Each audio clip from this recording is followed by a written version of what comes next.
আসসালামু আলাইকুম প্রাণপ্রিয় কলিজার বন্ধুরা, আমি ইতিমধ্যে শেরপুর চলে এসেছি ভাইরাল টিকটকের লিটন হোসেন মান্না ভাইয়ের সঙ্গে, যার টিকটক আইডির নাম লিটন হোসেন মান্না 400 কত 260। আরে হ্যাঁ, আমি তো ভুলে গেছি।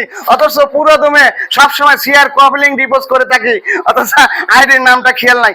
তো যাই হোক, স্কাইনেট গ্রুপের পক্ষ থেকে আপনাদেরকে স্বাগতম জানাচ্ছি এবং ভাইরাল লিটন ভাইয়ের ভাইরাল ডায়লগ লিটন হোসেন মান্না ভাইয়ের ডায়লগ আমরা শুনবো তার নিজ কণ্ঠে।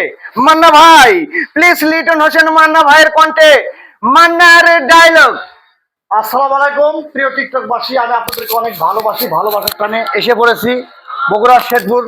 আমার এই নিজস্ব দোকানেই আমার এক ভাই আসছে, হাসান ভাই, ফেসবুক এবং টিকটকে অ্যাক্টিভ থাকে। এজন্যই আমার একটা ভয়েস ভয়েসটা শুনবেন। ভালো লাগলে অবশ্যই ভিডিওটা শেয়ার কপি করে সুন্দর একটা কমেন্ট করবেন।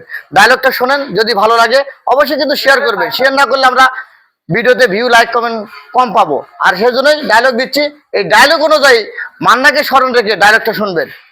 রত্না, আমি জানি তুমি 1 বছর আমার জন্য কষ্ট করছো, কিন্তু কি করবো বলো, আমার বাপ ভালো চাকরি করতো, কিন্তু সরকার না প্রাইভেট পারবেন, তবু আমরা ভালো ছিলাম।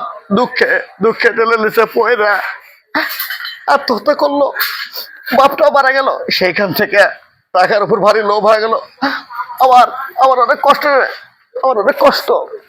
দেখ, ধন্যবাদ। ডায়লগটা যদি ভালো লাগে অবশ্যই ভিডিওটা শেয়ার কপি করে সুন্দর একটা কমেন্ট করবেন। আল্লাহ হাফেজ। অবশ্যই ভিডিওটি ভালো লাগে শেয়ার কমেন্ট করে পাশে থাকবেন বন্ধুরা। ধন্যবাদ।